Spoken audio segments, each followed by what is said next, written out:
ఒక్కటే బీజమందున లెక్కలేని జనితమగునట్లు తన మనోజన్యపాననంబు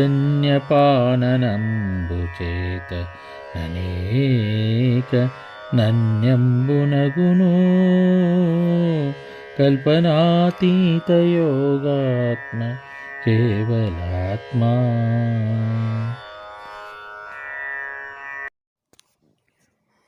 ఒక్కటే బీజమందున లెక్కలేని జనితమగునట్లు తన మనోజన్యపాననంబు చేత ననేక నన్యంబునగును కల్పనాతీత యోగాత్మ కేవలాత్మ.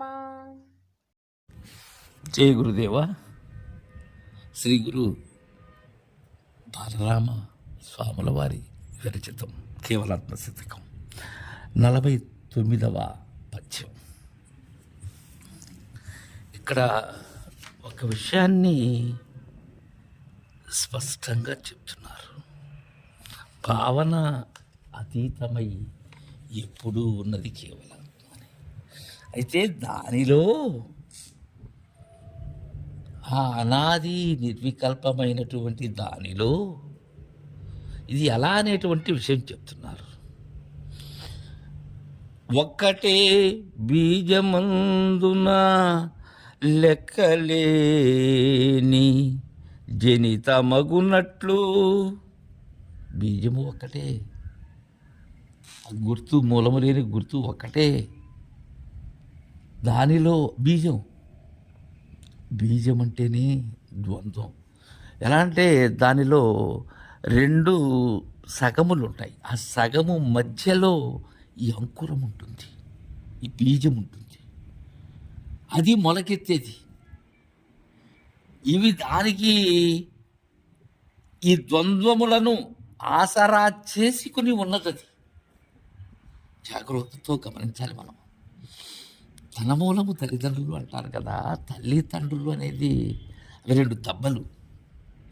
ఆ 2 దెబ్బల మధ్య నేననే బిందువు నేను.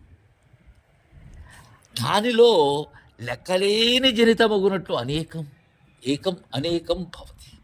ఆ ఒక్కదానిలోని ఈ అనేకం, ఆ నేననే బ్రహ్మ ఏదైతే ఉన్నదో దానిలో జనితమగునట్లు తన మనోజన్యపాననంబు చేత. ఇక్కడ చెప్తున్నారు విషయం, తన మనోజన్యపాననము అంటే సంకల్పమే సృష్టి. ఈ సంకల్పం ఎక్కడ జరుగుతూ ఉన్నది? నా స్వస్థానంలో నివార సుఖంలో జరుగుతూ ఉన్నది. ఇది అక్కడే జరుగుతూ ఉన్నది. అంటే ఏంటి? గుర్తులోనే సంకల్పం. నిస్సంకల్పంలో లేదు సంకల్పం.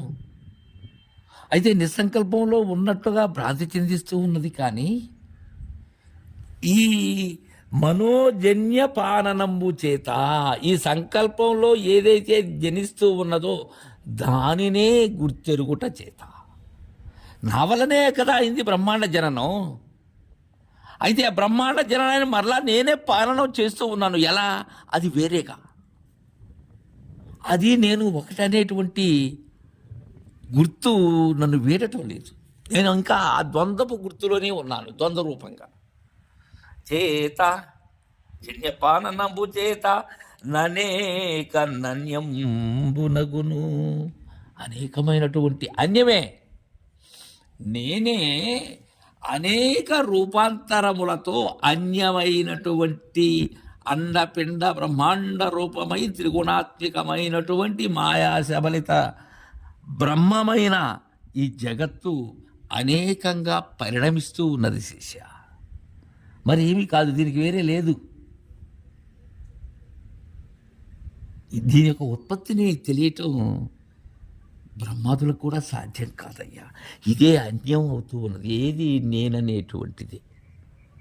కల్పనాతీత యోగాత్మ కేవలాత్మ.